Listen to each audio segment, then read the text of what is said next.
Hi, good morning. I'm Nicole Tosta-Boston, the Deputy Director of the Fiatech Consortium. And on behalf of all of us at Fiatech, I want to thank you for joining us today. We have an exciting hour set aside to discuss automated construction by contour crafting. But before we get started, I just want to go over briefly how to use the GoToMeeting control panel for those of you who may be joining us for the first time. You will notice that that control panel is unique to you. So if at any time you want to minimize it to reduce the obstruction of the presentation on your screen, you can click that orange arrow at the top of the control panel, and that arrow will minimize it at any time. If you want to get it back, you can click the arrow that will now be pointing to the left and maximize that screen. You'll also have noticed that you're on a default mute setting. Due to the number of people we have on this call, that is a default setting with the Citrix system. But we do encourage any questions, comments, clarifications that you may want to get. To do that, use the Questions tab on that control panel. You can type in those questions or comments. Those will go directly to me.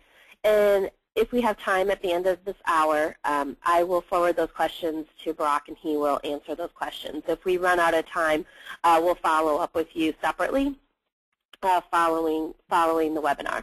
And last but not least, we will be recording this webinar, and we will be posting it on the fiatech.org website later this week. So if you do want a copy of it or share it with a colleague, you will be able to access it. It will synchronize both the visual presentation and the audio.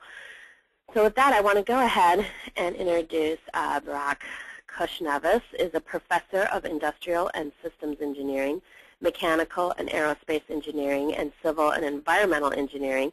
And he is the director of the Center for Rapid Automated Fabrication Technologies, otherwise known as CRAFT, at the University of Southern California. He is active in CAD and CAM robotics and mechatronics-related research and development projects that include the development of 3 novel solid free-form rapid prototyping processes called contour crafting, SIS, and MPM, as well as development of mechatronic systems for biomedical applications, autonomous mobile and modular robots for fabrication and assembly applications on Earth and in space, and automated equipment for oil and the gas industries.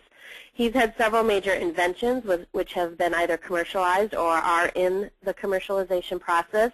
His educational activities at USC include the teaching of a graduate course on invention and technology development. He routinely conducts lectures and seminars on the subject of invention. He's a fellow member of the Society for Computer Simulation, a fellow member of the Institute of Industrial Engineers, and is a senior member of the Society of Manufacturing Engineers. Dr. Kushnevis's inventions have received extensive worldwide publicity in acclaimed media such as the New York Times, the Los Angeles Times, Business Week, Der Spiegel, New Scientist, and national and international television and radio networks. Contour crafting was recently selected as one of the top 25 out of more than 4,000 candidate inventions by the History Channel Modern Marvels program and the National Inventors Hall of Fame, and has been identified as one of the major disruptive technologies of our time. So it goes without saying that we are thrilled to have him here today to talk to us and give us a little more information on what this is and how our industry can use it. Thank you. Thank you, Nicole, for the fine introduction. Good morning, everyone, and thank you for joining this webinar. The subject is, of course, new technology for automated construction of buildings called contour crafting. The picture that you see here is a picture of a model that we built to be shown in science museums around the world. And kind of depicts the process of using this technology. There will be a light machine, pretty easy to transport to the site. It collapses in 3 main pieces. You can put it on a flatbed truck, take it to the site, and quickly erect it at the site, and then bring the material and architectural design on a CD or a flash drive, and basically run the system, and it will build the building automatically, very rapidly. Every building will have its own design. They do not have to be cookie cutter style of track home buildings. So with that kind of picture of our vision, I'll move on to other slides.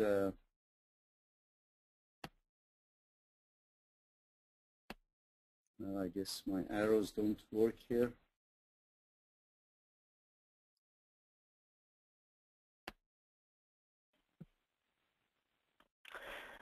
Brock, you should be able to either hit the down arrow Right. or in the the far bottom left corner. There's arrows too. Right. Yeah, the arrows. There we got it. The arrow buttons don't work, but all right. So, well, this is a famous Maslow's hierarchy of needs. Maslow was an American psychologist. In the 40s, he proposed his pyramid of needs. He basically maintained that humans won't advance to higher levels of aspiration unless their basic physiological needs, which are essentially food and shelter, are satisfied. So shelter, therefore, is critical, and unfortunately the condition of shelter in the world is not that great. The pictures below show some of the slum housing in different parts of the world. I have actually visited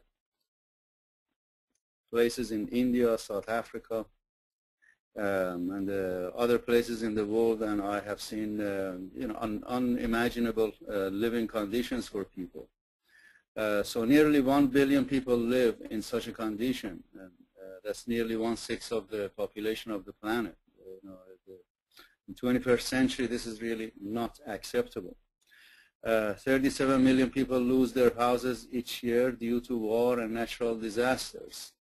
As we are speaking here right now, unfortunately, our fellow humans in Japan are striving to find shelter. The ones who lost their homes in a few minutes to tsunami and earthquake. So those of you who are in construction would know better than me the motivation for automating construction.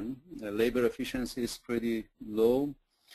Skilled workforce is vanishing. Work quality is low. Control of the construction site is insufficient and difficult. Accident rates at construction sites are high. In the United States, is over 400,000 injuries per year. Many of these include serious injuries like spinal cord injury. Construction has the highest fatalities in the United States. It's worse than mining and agriculture. Waste and trims are pretty high, 3 to 7 tons per average home. 40% of all materials used worldwide are used in construction, so this therefore makes construction a critical factor in creating really bad environmental impacts. Low-income housing and emergency shelters are critical. In places typically where there are earthquakes or other natural disasters, people are first situated in tents or sometimes for several months, and then into connexes, and then transition to permanent buildings.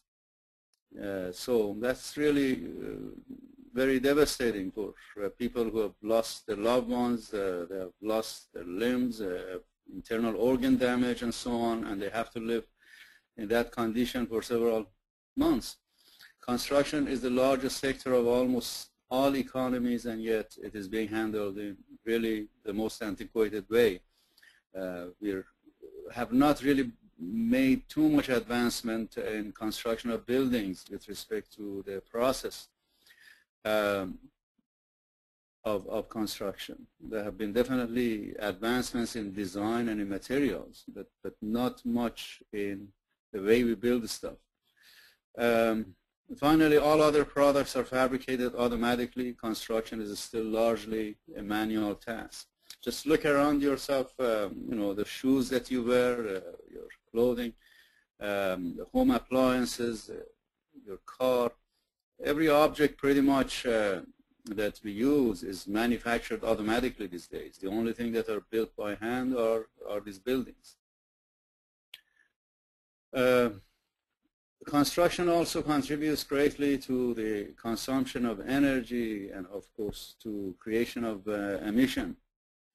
I don't want to go through this statistics in detail, but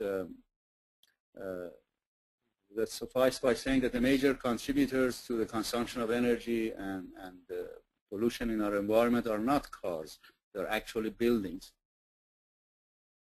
Construction productivity is increasing in every sector other than construction. Excuse me, productivity is increasing in every sector other than construction, but in construction it is on the decline because every other sector uses advancements in technology, but construction does not, and construction continuously is using less and less educated people. So the motivation to automate or to enhance the productivity in construction has been there since old times. Thomas Edison is known for having built the first set of molds to erect the entire concrete buildings. He created actually a Portland cement company and a company for building such buildings.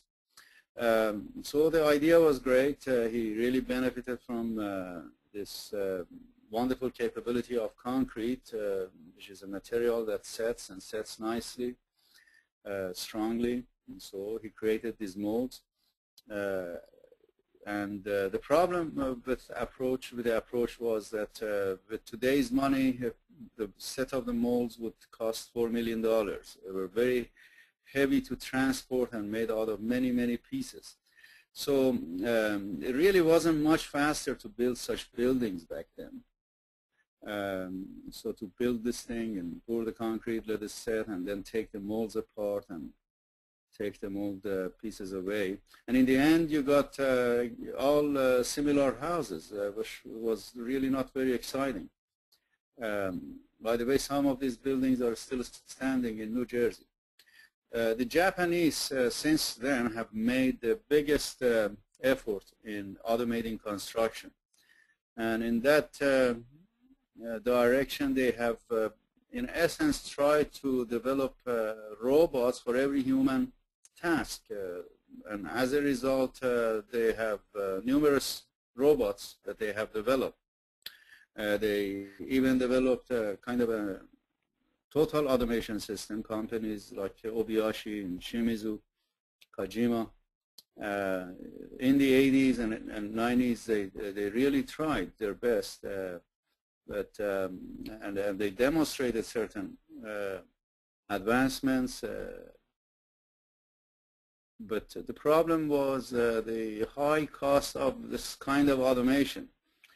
When you have so many different kinds of robots, sophisticated technologies to be brought to the site, and you need a pretty sophisticated crew to maintain them as well.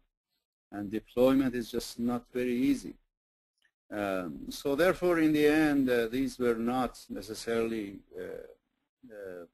much more economical than the manual approach, although labor is very expensive in Japan. Well, a formwork, a typical formwork, as shown in this picture, has a 53% labor content. And of course, those lumbers usually go to waste. They become environmental waste. Well, it's because of the productivity and the labor issues that other approaches are becoming appealing. This ICF insulative concrete forms, probably you're all familiar with. are in use because they speed up the process of building walls. So you take these styrofoam blocks and much like Lego blocks, you build a building and then you call a concrete truck and you fill the cavities between the walls, you cover with insulation and facade. So this takes care of a portion of the building construction. And it's becoming popular because it saves labor. So really the impetus for reduction of labor content is there.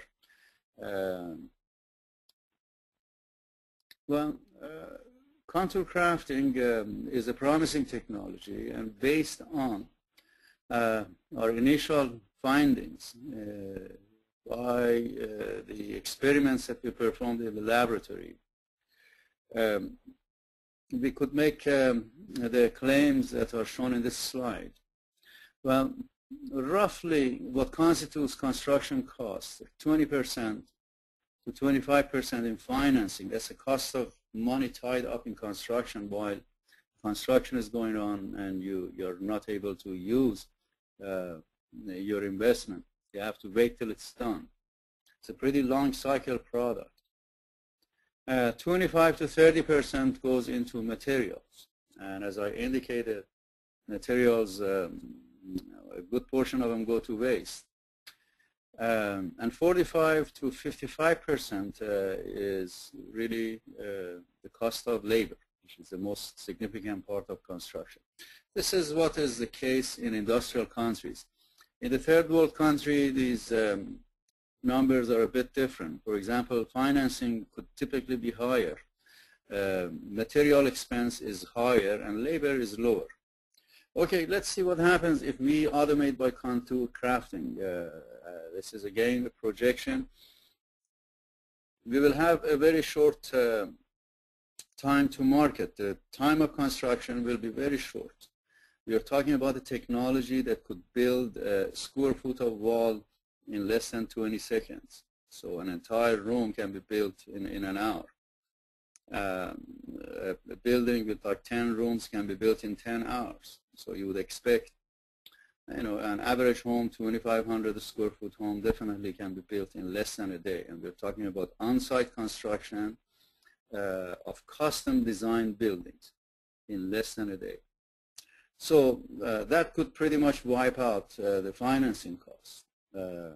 The material expense initially will be higher. You know, the material that will be developed for contour crafting, these companies have to recover from their R&D expenses, and whichever company basically gets into commercializing the technology may also want to benefit from the sales of the material.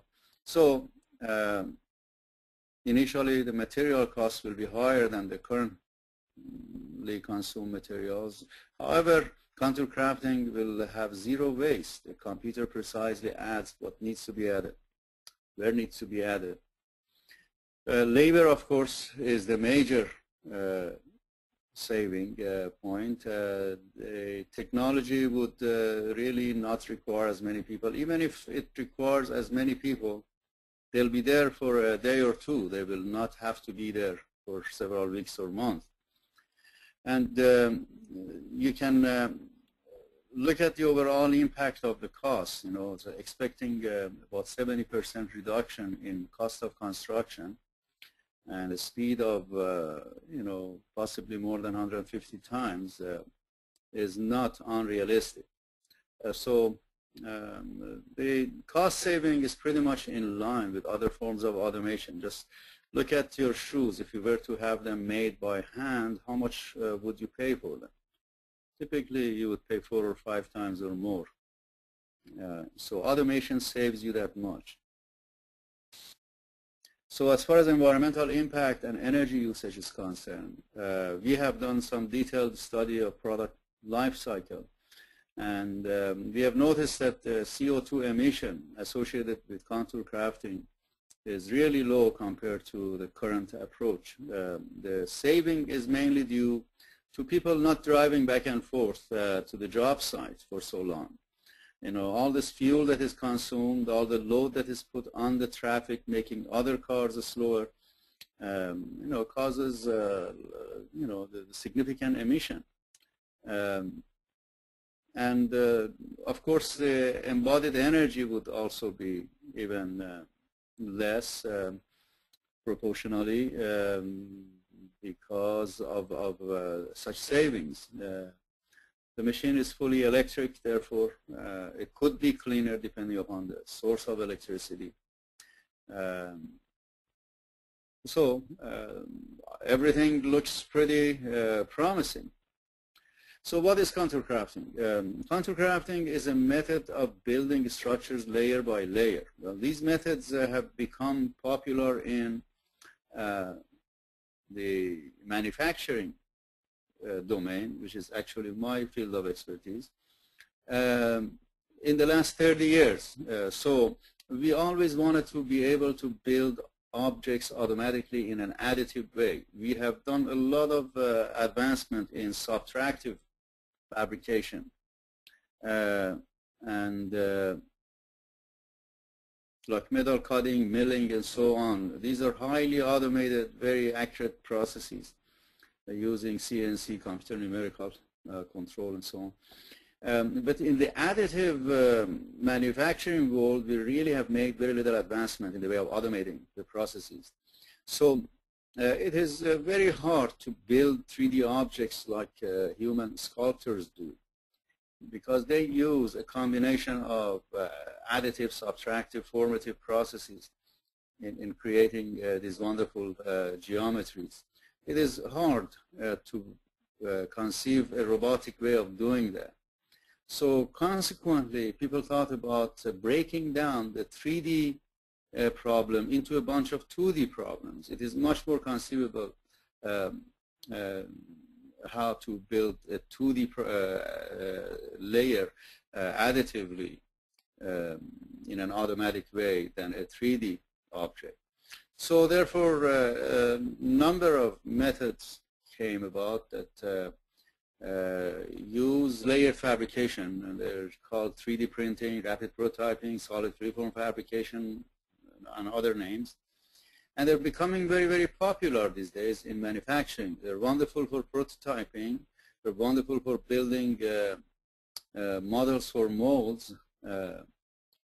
They are wonderful for demonstration, and so on. You can build very complex geometries because parts of the object that you have not yet built are not on your way.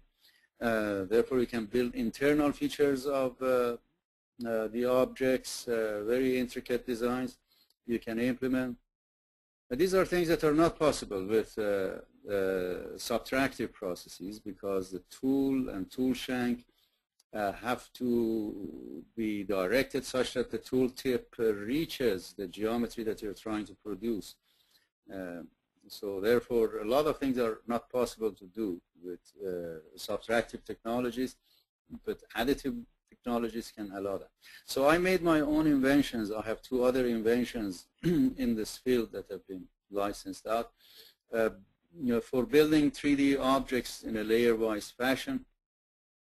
But I was not very happy with the speed of these technologies, especially since I was at the time concentrating on building some large industrial objects. In essence, I was focusing on building large ceramic molds. Imagine the molds that are used for the propellers of ships. These are huge, huge molds, and it takes a long time to build. So I thought, well, why not use these layer fabrication methods to build such large objects? But then I ran into the problem of speed, which just makes it impossible to use sub-millimeter layers for building large objects. It will take forever. So I noticed that there is really no way to speed this process up other than building with thick layers. But when you use thick layers, you lose the surface definition.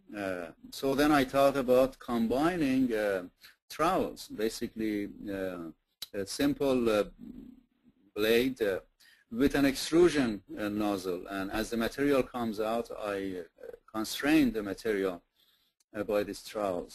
And the trowel could be positioned by computer, and so the whole nozzle assembly could move in space by a robotic system. I subsequently built different machines and different nozzle assemblies for a wide variety of materials. These are some polystyrene parts that have been built. And these have been built at really impressive speed, many times faster than current layer fabrication processes, because they use very thick layer. And they have very smooth, unprecedented surface quality. So then I advanced to using ceramic materials, clay materials. As you see, these have pretty thick layers, and yet the outside surface is pretty smooth. Here this picture shows a trowel that changes angle, and you can see orthogonal, positive, negative slopes.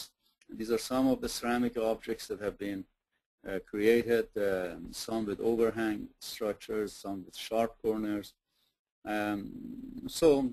Using certain algorithms, it's possible to maneuver the nozzle to create all kinds of features like this. Imagine building buildings with these wonderful geometries. I demonstrated the multi-material kind of fabrication. This is kind of a plaster filled with concrete. This shows the usage of a mandrel to create hollow walls. This process automatically places steel reinforcement in form of coil into the layers as you build the wall section. Then I decided to build a machine that would actually process concrete. And this is a simple machine that moves in 2 dimensions and builds straight walls. And we struggled with concrete for a long time. A lot of people told me that they cannot extrude viscous concrete, and they were very right. It is a difficult thing to do. You try to extrude viscous concrete through a tiny nozzle or through the hoses that deliver the concrete to the nozzle. What happens is that all the juices go through and all the sand and gravel stay behind because of the high friction of this abrasive material with the walls of the hoses and the nozzle. So it's really a struggle. It was a struggle for us to be able to extrude a consistently extrude concrete through a tiny nozzle. We finally managed to do that with the help of a company that made admixtures for concrete. And so this is like a meter high, 3 foot high concrete wall. It taught us a lot of things. It's simple, but it taught us a lot of things. We learned the fact that the concrete really does not need to be very fast curing, because progressively as we build, the lower layers get more and more time to get hardened. The higher layers are still wet and soft. You could actually stick your finger through the top few layers while the wall is being built, and the lower parts gradually get time to solidify. Robotically, there are different ways of implementing this. You can use gantry robots, the way you see here, to build conventional style of buildings. You can actually build high-rises by making a movable platform that rests on the building and climbs the building. If you imagine embedding segments of pipes into the layers, every so many layers, as the layers cure, you can insert a pin into those pipes and just step up the platform. And after the construction is done, you could step down using the same.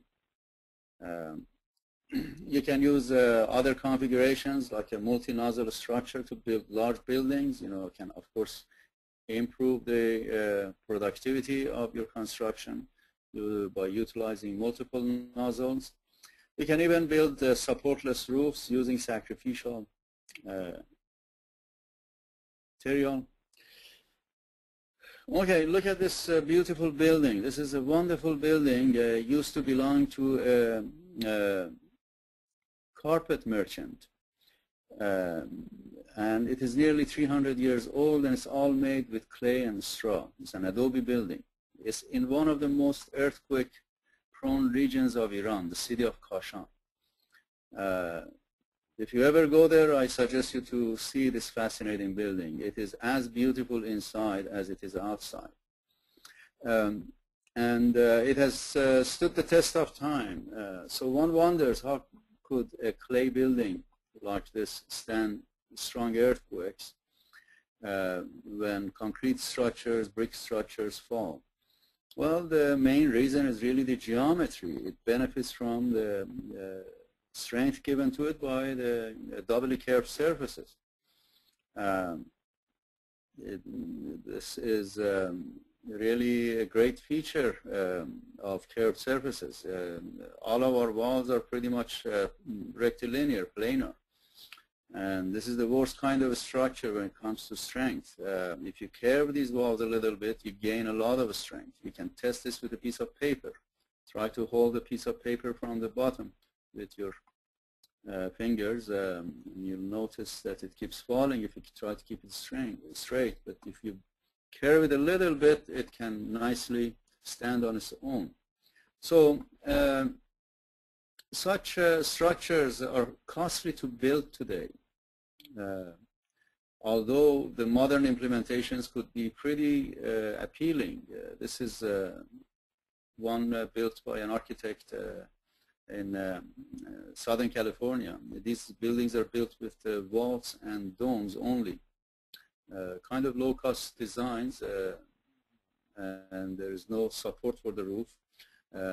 So these are the ingenious patterns that these people build such structures. But these people, as I indicated at the beginning, are hard to find anymore. But robots can repeat these patterns without a problem. So it is conceivable that you can build buildings like this using robots that follow all kinds of patterns. So when I proposed this in a paper for the suitability of the concept for building structures on other planets using in situ materials, we got NASA's attention. We got a grant to pursue certain ideas. So the idea here, for example, is to melt the lunar regolith inside a tungsten nozzle using laser or microwave powered by solar panels there.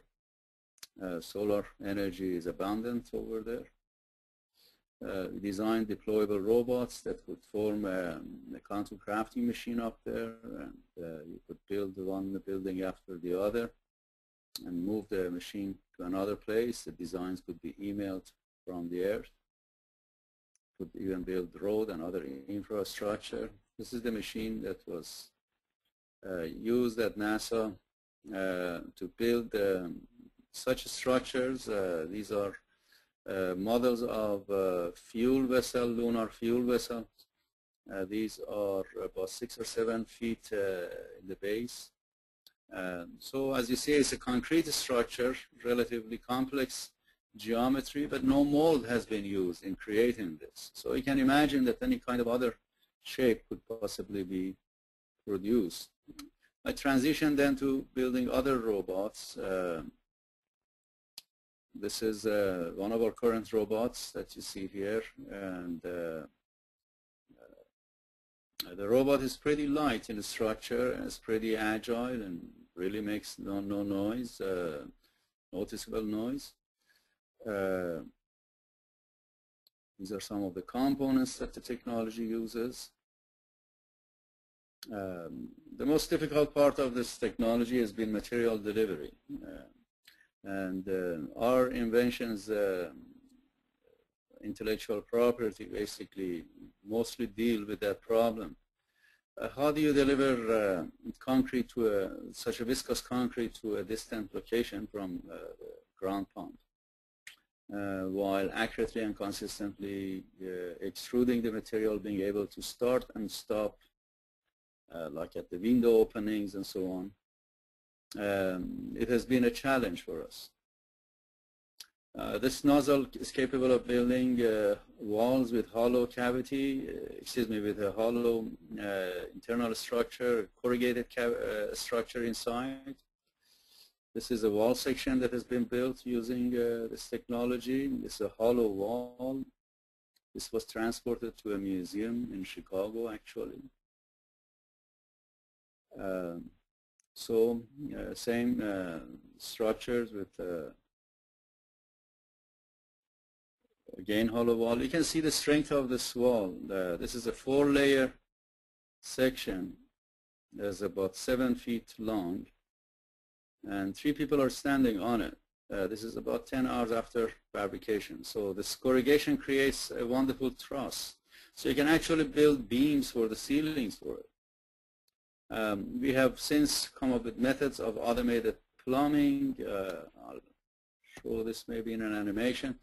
Electrical and communication network embedding in the structure automatically. Automated tiling will be possible. You know, once you have that robotic infrastructure, everything, a lot of things become really possible because it's easy to add manipulators to the structure, and once the structure can position the manipulators, then a lot of nice things can be done.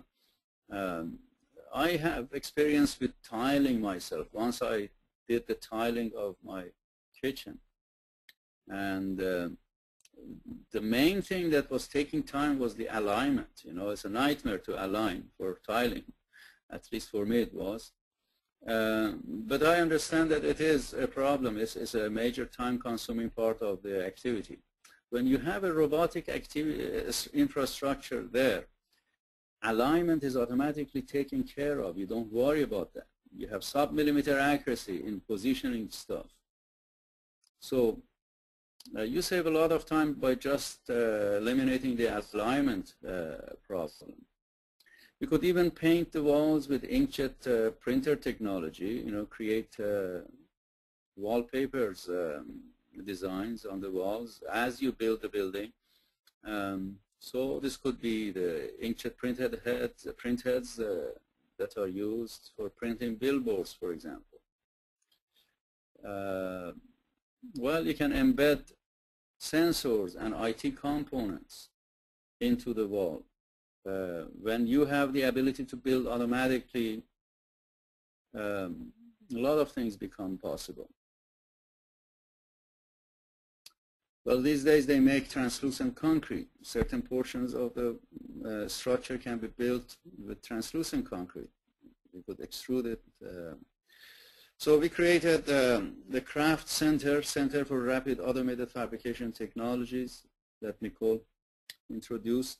The objective of this center is to meet the grand challenge of building a house in a day, but we also have other objectives: building industrial parts, freestanding objects, extraterrestrial applications, architectural scale models, and public art pieces.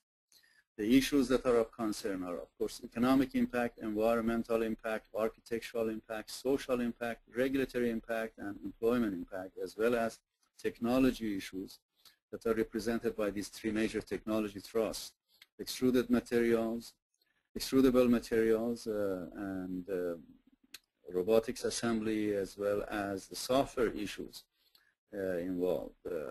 We suspect that in the future software becomes a very important part of such technologies.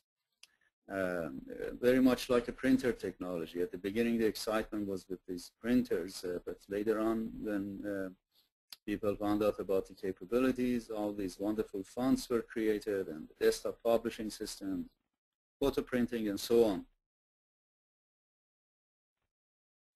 So our focus again: affordable housing, emergency housing, new styles of housing, and extraterrestrial buildings.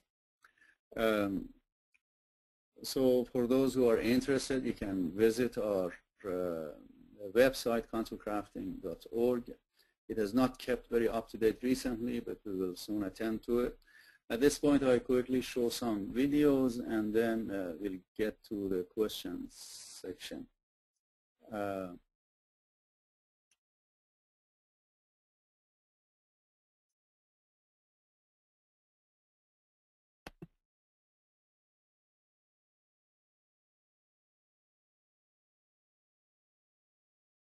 So this video shows you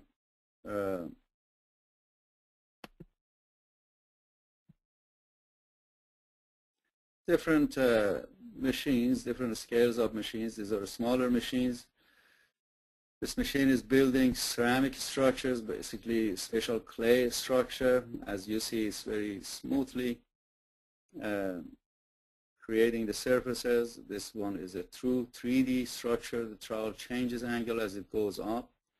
So those of you who have seen 3D printing, you'll notice that the speed of fabrication here is really not comparable. It's hundreds of times faster than the current 3D methods. Here we are depositing concrete. This is a simple wall builder. A single nozzle delivers it. This is a more complex nozzle. This delivers the two sides of a hollow structure and then comes back and delivers the internal structure. As I showed you in a slide, we have a nozzle that does this thing concurrently, both outside and inside at the same time. So this is a 6-foot wall that this nozzle is building. You can see the speed of fabrication. On the side, you see a curved structure that's been built.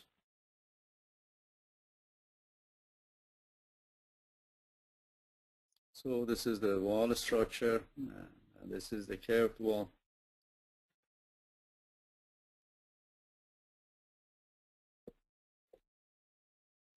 As you notice here, we have not really smoothed out the outsides. We left an extra deposition. We made the trowels short purposefully to show those lines. Here is an S-curve being built, again with internal corrugation. So this animation shows how this could be used in building a house. Of course, you can use your imagination. These walls do not have to be rectilinear as it is here. I just made it easier on the animator. I didn't give him a complex structure shape.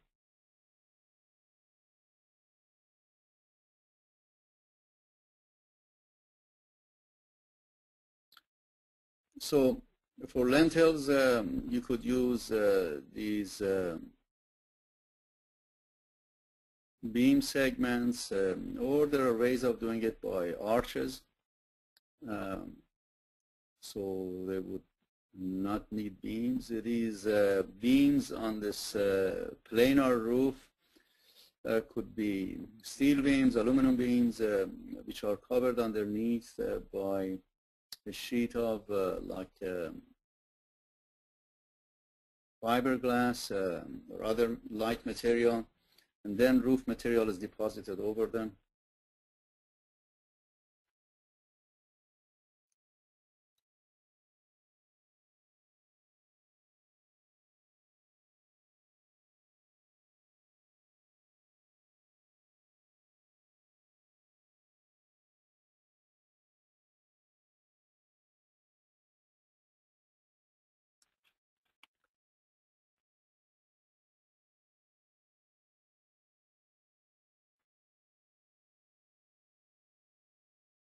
Here I'm showing an animation of placement of external components such as discrete reinforcement modules.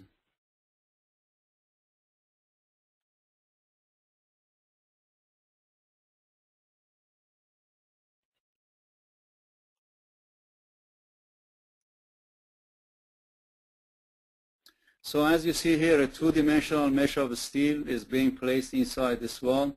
So rather than having continuous beams, here we have segmented beams. For every so many layers, we assemble these segments.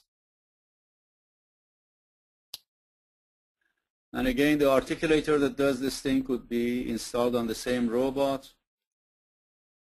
There are a number of provisions that can be incorporated for ease of assembly. It's really not a problem to do this with current robotics technology. Imagine that the second arm of your watch is placed on that tiny shaft automatically by robots at a pretty impressive speed. Therefore, such assemblies are really not a big challenge.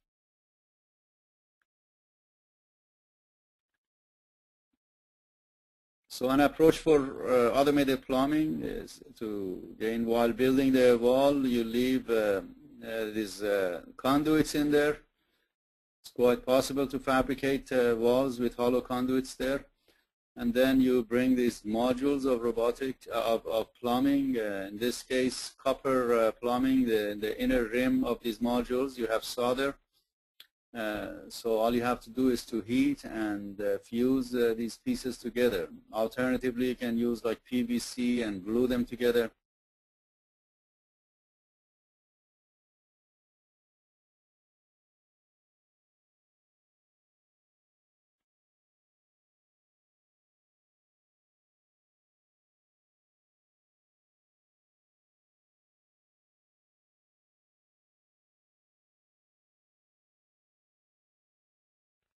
So for electric installation, you can use these polymeric blocks that have conductors for power and communication lines in them, and you just insert these. Every so many layers, you insert them into the conduits. And finally, manually, you assemble the fixtures. So with that, I end my talk and I open the session to questions.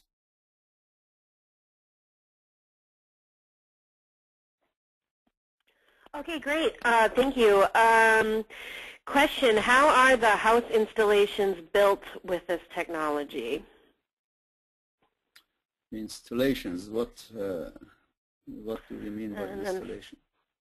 Well, I'm going to give that person a chance to expand on this question. Piping, he says. How are the house installations built Piping? with this technology? Yes. Piping? Yes, piping. Well, I just showed in this animation how it could be done. You should also note that some of these pipes, like the major sewer line in the floor, can be made out of concrete. So this process can actually fabricate those. Great. Next individual says, could you compare the modular system with the proposed method? Right. Well, the modular manufacturing, I assume, is what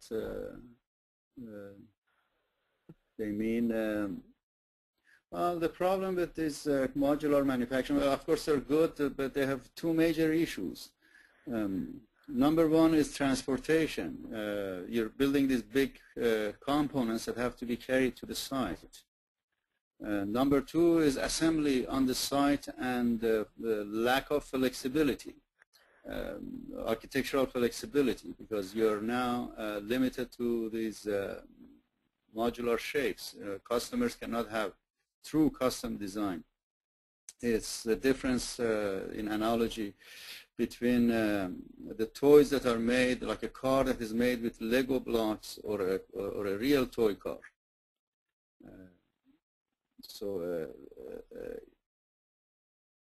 A Lego block car is really not very graceful. So another thing with respect to modular manufacturing housing or prefab housing and all that is that you're really not solving the logistics of construction that much. Yes, it is fast to build on site, but if you place an order for such a house in the factory, the order is released, and it will take several weeks for them to build those components in the factory. So you have removed the logistic issues from the site into a factory now.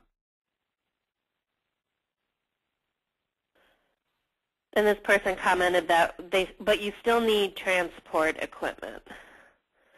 In our case, yes, we need to transport equipment, but the weight of our equipment is much less than those modular components.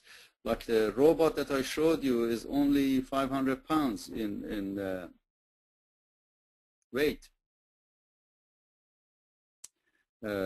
So very, very light.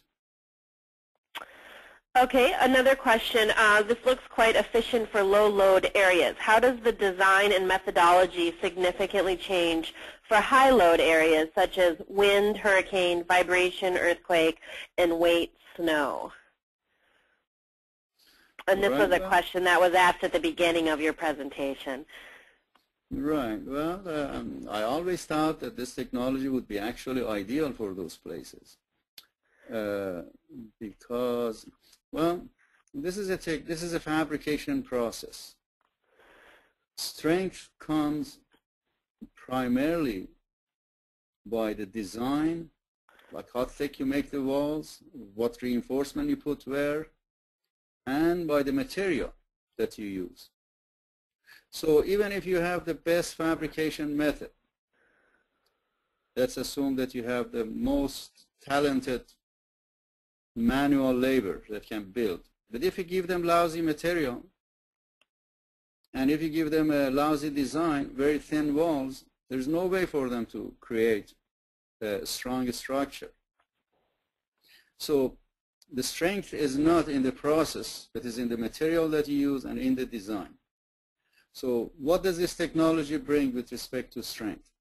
Well, because it lowers the cost of construction, it helps the owner to afford buying higher performance material and to afford putting more in the design, building a stronger building basically.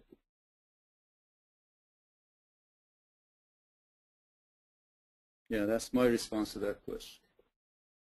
How high can you build?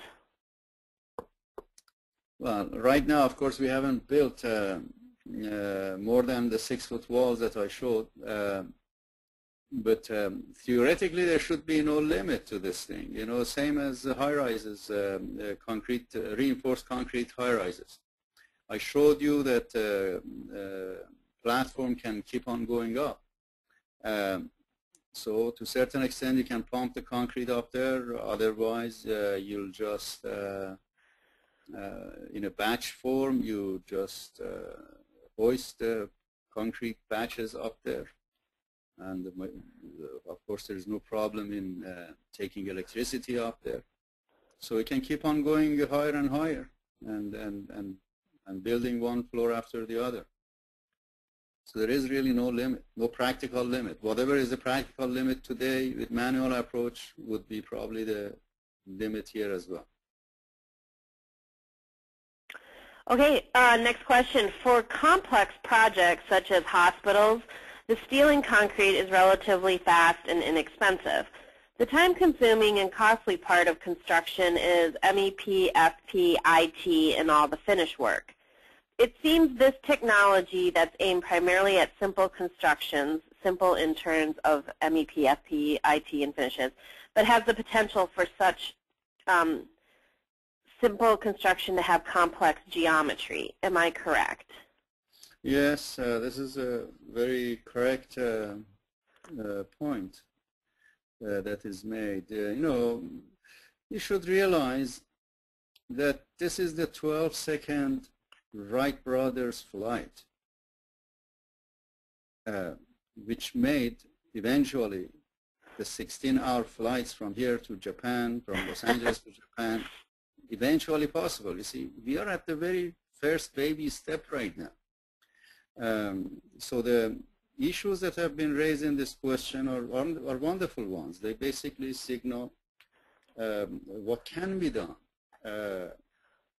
Now, with all the difficulties that I have had with respect to funding and pushing this project forward in this very bad economy for real estate and construction, I could not have demonstrated many things.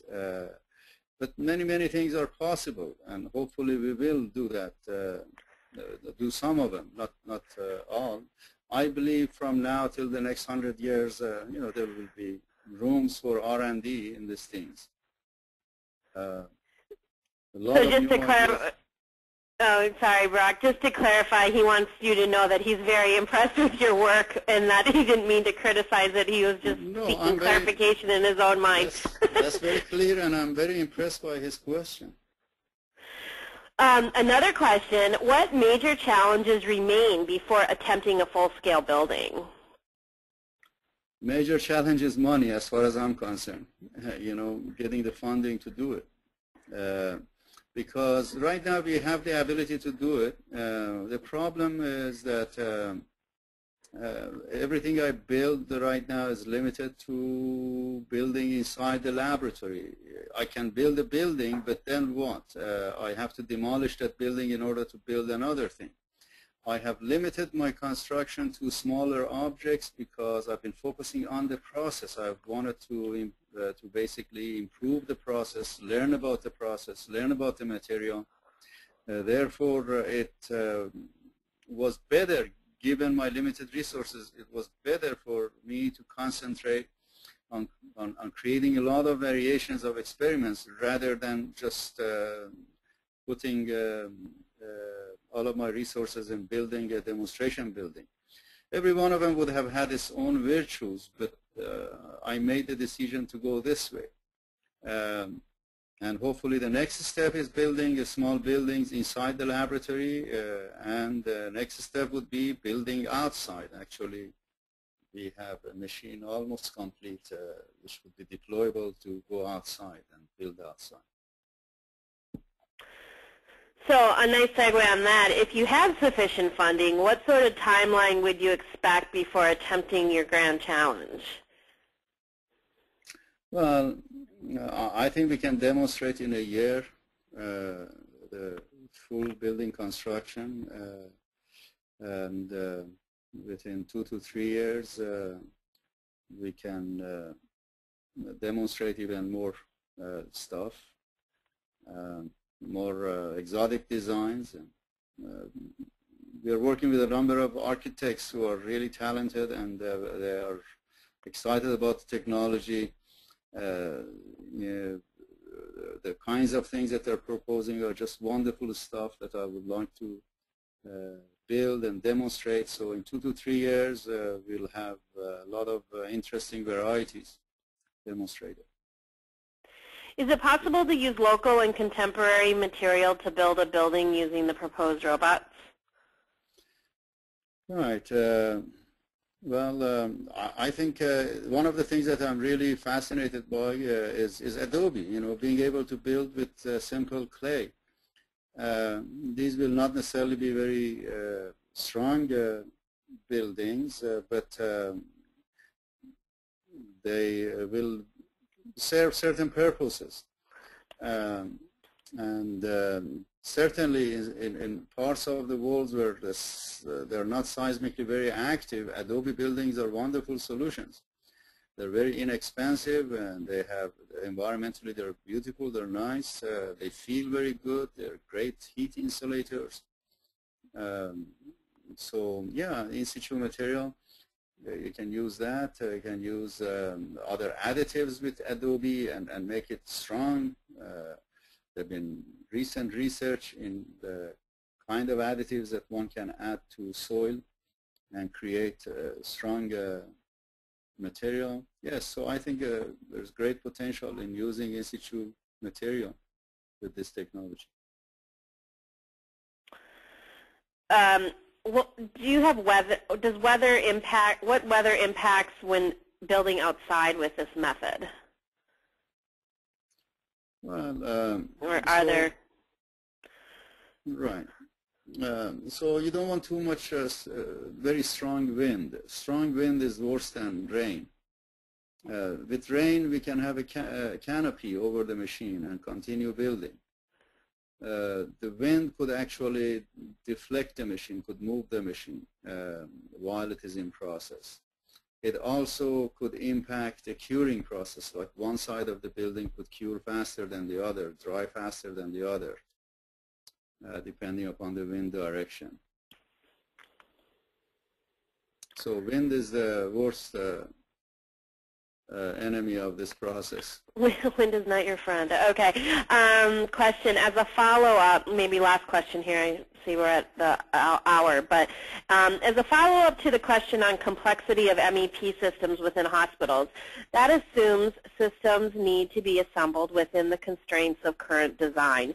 Would it not be possible to contemplate system design within the structure itself, similar to how molding of car dashboards evolved to include air ducts within the mold, as opposed to an item attached to the dashboard molded for structure only? Yeah, again, that's a wonderful idea. Yes, that's very much possible. These are some of the futuristic ideas that can be incorporated in the process. As I mentioned, these technologies can build complexity. They're not really limited by the geometry of design. So yes, you can build air conditioning ducts, you can build complex channels in the building using the same process, and conceivably can have a multi-material delivery system and multi-nozzle system that delivers different kinds of materials as well. Functionally gradient structures, for instance, can be built using this. Okay. Well, unfortunately, we've come to the conclusion of our hour. I want to thank you very much for spending it with us, and I want to remind everyone that we've recorded the session, and we'll make a copy of it with the slides and the audio available on the fiatech.org website within the next few days. I want to thank Barak again for sharing your work with us, and I would encourage any Fiatech members or anyone interested in Fiatech, if you're interested in working with this, possibly identifying funding or sites, that's what Fiatech's all about, accelerating the development and the deployment of these types of technologies, so we'd encourage you to reach out to us. And as a final plug, I want to remind everyone that the Fiatech conference is coming up a month from now, April 18th to the 20th in Arizona. The hotel block expires this Friday, so if you plan on joining us, please be sure to register and make those reservations this week. Thanks again, Barak, and thanks to all of you, and have a great day. Thank you very much, Nicole.